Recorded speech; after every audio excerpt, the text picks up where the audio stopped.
Good morning.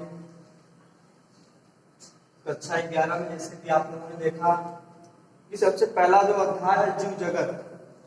तो जीव जगत में हमने कल जीवों के बारे में पढ़ा, जीव कहते किसे हैं, जीवों के विशिष्ट लक्षण क्या हैं और उनकी जो गतिविधियां क्या हैं। तो हमने कल बताया था कि हम पढ़ेंगे जो जीव है उनका वर्गीकरण कैसे होगा या वर्गीकरण करने की आवश्यकता क्यों है। तो सबसे पहले जो है देखेंगे वर्गीकरण की आवश्यकता, मतलब हमें वर्गीकरण करने की आवश्यकता क्यों हुई, क्यों हम उनका अध्ययन बिना वर्गीकरण के ही क्यों नहीं कर सकते हैं। तो आप एक एग्जांपल में जैसे देखिए, कम से कम पूरे विश्व में 1.7 से 1.8 मिलियन जीव हैं। अब इन सब का अध्ययन करना हमारे बस की बात नहीं है, तो इनका जो अध्ययन है उसको अध्ययन करने के लिए हम क्या किए, इनका जो है वर्गीकरण किया गया। तो वर्गीकरण करने की आवश्यकता क्यों हुई। जैसे एग्जांपल के तौर पर मान लीजिए किसी क्लास में 100 बच्चे हैं, कुछ जो है मैथ के हैं, कुछ बायो के हैं। तो हमें उनमें से मैथ और बायो के बच्चों को अलग करना है। तो सबको नाम तो लेकर के नहीं बुला सकते, बुलाएंगे तो कम से कम 100 बार नाम लेना पड़ेगा। तो हम इस तरह से कह देंगे कि बायो के जो बच्चे हैं वो अलग हो जाएं, मैथ के जो बच्चे हैं वो अलग हो जाएं। तो क्या होगा, बस एक ही बार में क्या हो जाएगा, वो अलग हो जाएंगे। तो सेम उस प्रकार से वर्गीकरण की जो आवश्यकता हुई वो इसलिए हुई क्योंकि जैसे मान लीजिए हमने वर्गीकरण कर दिया, कोई एक प्राणी है, उस मतलब एक जाति है, उस जात में लगभग 1 लाख जीव है। कितने हैं? 1 लाख जीव है। अब हम इसमें से किसी एक प्राणी का अध्ययन करेंगे, मतलब उसकी जो विशेषता है उसकी विशेषता के बारे में किसी एक प्राणी का हम अध्ययन करेंगे। तो उस जाति के अंतर्गत जितने भी प्राणी, मान लीजिए 1 लाख प्राणी हैं, उन प्राणियों की जो मतलब उनकी जो समानता होगी, उनकी जो विशेषता होगी, हम उन सबका अध्ययन कर लेंगे। कहने का मतलब है उनके अंतर्गत जितने भी प्राणी आएंगे हम सबका क्या करेंगे, अध्ययन कर सकते हैं। इसीलिए वर्गीकरण किया गया कि इतने सारे समझिए 1.7 से 1.8 मिलियन जो प्राणी हैं उनका हम बारी बारी से अध्ययन तो नहीं कर सकते, सब जीव का अध्ययन तो नहीं कर सकते, लेकिन जो एक दूसरे से की समानता रखते हैं, जो एक दूसरे से क्या करते हैं, मैच करते हैं, उनकी जो जातियां हैं उनकी एक दूसरे से मिलती है, उस जातियों में से किसी एक जाति का हम अध्ययन कर लेंगे। तो उसके अंतर्गत जितने भी प्राणी आएंगे हम उनका अध्ययन कर सकते हैं। इसी के कारण वर्गीकरण की आवश्यकता हुई। ठीक, फिर वर्गीकरण के अंतर्गत आता है वर्गीकी एवं वर्गीकरण विज्ञान, मतलब वर्गीकी और वर्गीकरण कहते किसे हैं। तो वर्गीकरण जो है, वर्गीकरण को कहते हैं टैक्सोनॉमी। टैक्सोनॉमी शब्द जो है वो 2 वर्डों से मिलकर के बना है। टैक्सिस का मीनिंग होता है, टैक्सिस मतलब होता है अरेंजमेंट। क्या होता है? अरेंजमेंट। अरेंजमेंट की हिंदी होती है व्यवस्था। और नॉमस की इंग्लिश है लॉ। लॉ मीन्स होता है सिद्धांत। क्या होता है? सिद्धांत।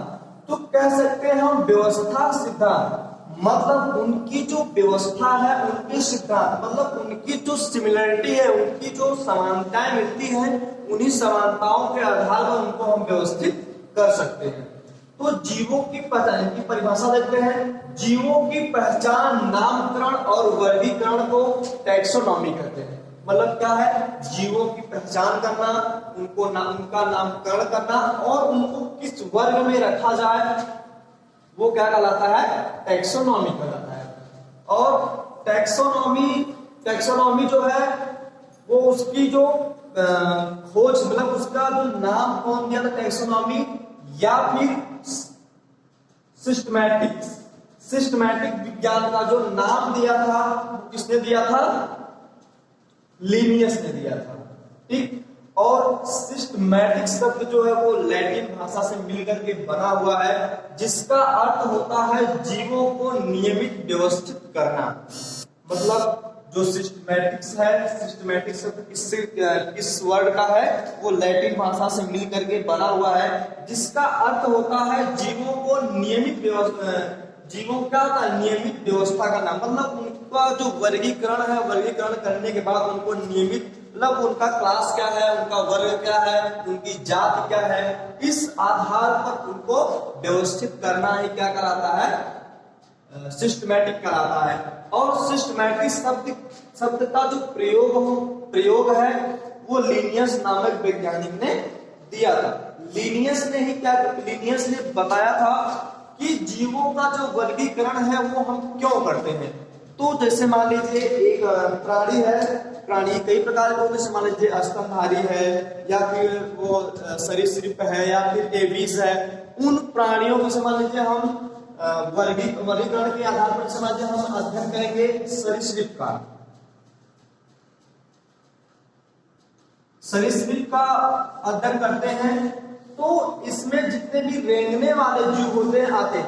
अब उस तरह से रेंगने वाले जो जीव होते हैं, हमें एक एक प्राणियों का अगर अध्ययन करना पड़े तो काफी टाइम हो जाएगा, लेकिन इसके अंतर्गत जितने भी प्राणी रेंगने वाले, सरीसृप के अंतर्गत जितने भी रेंगने वाले प्राणी हैं आएंगे, उन प्राणी मतलब उनकी क्या होगी, उनकी किसी मतलब एक प्राणी की विशेषताओं का हम अध्ययन कर लेंगे। लगभग उनकी जो विशेषताएं होती है वो सेम होती है। इसी प्रकार क्या किए, लिनियस ने इनका वर्गीकरण किया, और वर्गीकरण करने के बाद इनको क्या किया, कुछ सरीसृप हो गए, उसके बाद कोई कार्डेटा हो गया, या फिर कोई प्रोटोजोआ, इस प्रकार के संघ का निर्माण किया, और उसी संघ में उनको रखे, और रखने के बाद तक उनको अलग अलग जातियों में, अलग अलग वर्गों में विभाजित कर दिए। ठीक, और वर्गीकरण आगे आता है वर्गीकरण के मौलिक सिद्धांत, मतलब वर्गीकरण करने का सिद्धांत क्या था।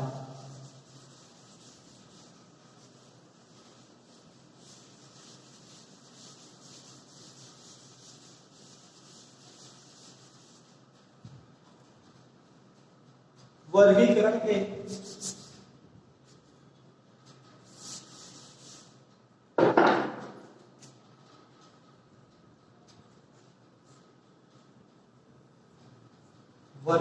के मौलिक सिद्धांत, मतलब वर्गीकरण का जो सिद्धांत था क्यों किया गया। तो इसमें सबसे पहली हेडिंग आती है पहचान। क्या आता है, पहचान। मतलब जो इनका वर्गीकरण किया गया है वो सजीव है तो वो किस स्थान पर रहेगा, जल पे रहेगा या स्थल पे रहेगा, या पेड़ पौधों पर रहेगा, या जल और स्थल दोनों में रहेगा। इस प्रकार से उनको पहचान करके उनको एक अलग वर्ग में रख दिया गया।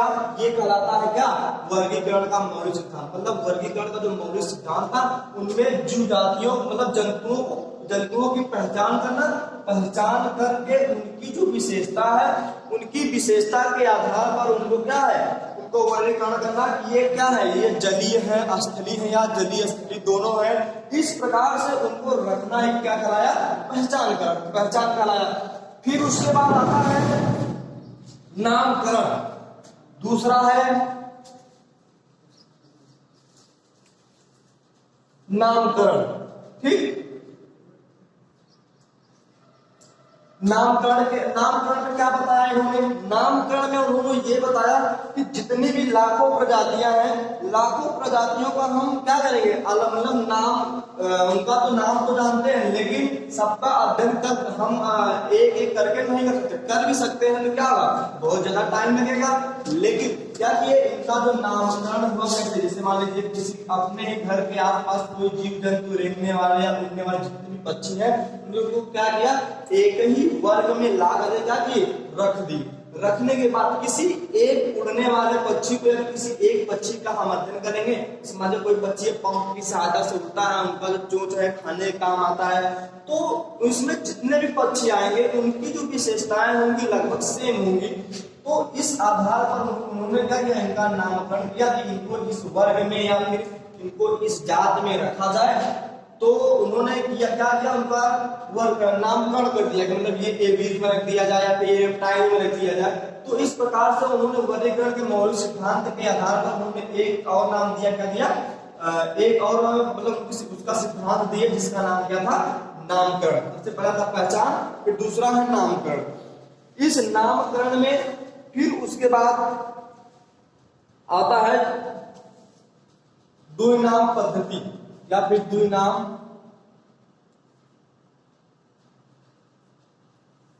द्विनाम नामकरण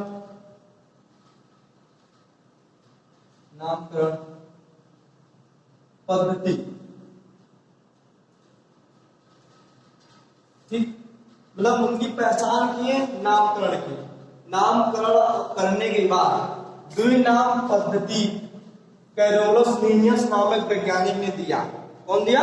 कैरोलस लीनियस नामक वैज्ञानिक ने दिया।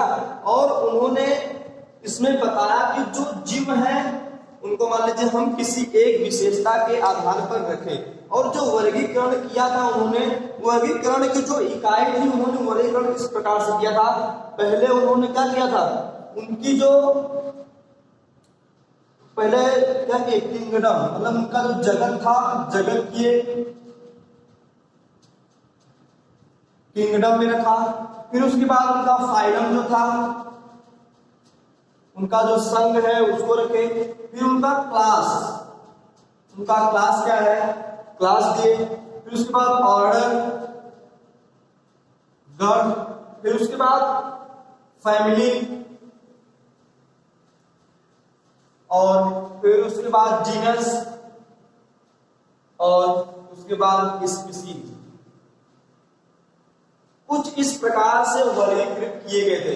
मतलब किंगडम उनका जो जगत और संघ,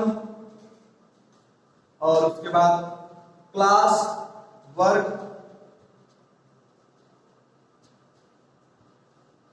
और इनका गण, और उसके बाद इनकी जो फैमिली है,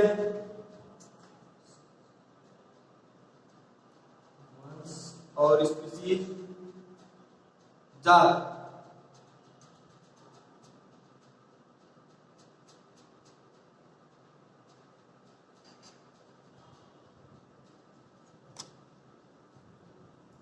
ये फैमिली का हो गया कुल। ठीक, तो जब वर्गीकरण हुआ तो वर्गीकरण में कुछ जो जंतु थे उनको इस प्रकार से रखा गया।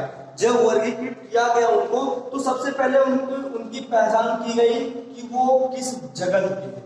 जगत का मतलब वो जंतु है या फिर पौधे हैं। तो इस प्रकार से उनको जगत में, मतलब जंतु है, जंतु जगत में रखा गया। पादप है तो पादप जगत में रखा गया। उनका संघ क्या है, मतलब जितने लगभग 10 संघ बनाए गए हैं, तो उस 10 संघ में वो क्या है, मतलब प्रोटोजोआ है या फिर प्लेटिहेल्मिन्थीज है या फिर इस प्रकार के जो मोलस्का है। तो इस प्रकार के जो संघ थे उनको 10 संघों में विभाजित थे। मतलब उनके शरीर के बनावट के हिसाब से उनका क्या गया, उनको संघ में रखा गया। मतलब वो किस वर्ग में आते हैं, वो किस क्लास में, जैसे मान लीजिए मतलब वो कैसे प्राणी है, वो निम्न प्राणी है या उच्च प्राणी है, उनको क्लास के आधार पर उनमें रखा गया। फिर गण, ऑर्डर, मतलब उनका जो गण है उनको पहले देखा गया कि वो उनका ये जो वंश और जाति है, इस वंश और जाति के आधार पर उनको एक गण दिया गया। वो इसी गण में रहेंगे या फिर इस गण के प्राणी हैं, उनको इस प्रकार से रखा गया। और उनकी जो फैमिली, उनका जो कुल था, जैसे मान लीजिए कोई प्रोटोजोआ का प्राणी है, प्रोटोजोआ में भी कई प्रकार की फैमिली मतलब परिवार आते हैं। उसके मतलब उनकी शरीर के हिसाब से या फिर उनकी शरीर की बनावट के हिसाब से उनको एक अलग फैमिली या उनको एक अलग कुल दे दिया गया। वो उसी कुल में क्या किया गया, व्यवस्थित कर दिया गया। जिसे कि आप जानते हैं वंश और जात। उनका जो वंश था, वंश को अलग और जात को अलग लिखा गया। जैसे मान लीजिए वंश और जात दो नाम पद्धति में हम पढ़ेंगे, जो इनका वनस्पति नाम या फिर जंतु वैज्ञानिक नाम होता है। तो लास्ट का जो जैसे मान लीजिए मनुष्य का होता है होमो सेपियंस, तो होमो क्या हो गया, उसका वंश हो गया और सेपियंस उसकी जाति हो गई। तो वर्गीकरण जो था वो कुछ इस प्रकार से किया गया था। तो जहां तक हमें उम्मीद है कि आप लोगों को समझ में आ गया होगा कि वर्गीकरण क्यों किया गया था। तो वर्गीकरण इसीलिए किया गया था कि जो जितने भी जीव जंतु हैं उनकी सिमिलरिटी, उनकी समानताओं के आधार पर उनको विभिन्न वर्गों में रखा जाए और उनको आसानी से उनकी हम पहचान कर सके। जैसे मान लीजिए एक मतलब रेंगने वाले जंतु है या फिर उड़ने वाले पक्षी है, तो उनको क्या किया गया, उनको एक ही जात में मतलब उनको एक ही वर्ग में रख दिया गया। उस वर्ग का अध्ययन कर लिया, फिर किसी एक जीव जंतु का अध्ययन कर लिया, उसके अंतर्गत जितने भी जंतु आएंगे उनका हम अध्ययन कर सकते हैं। तो कल हम पढ़ेंगे द्विनाम पद्धति के सिद्धांत, और आज के लिए बस इतना।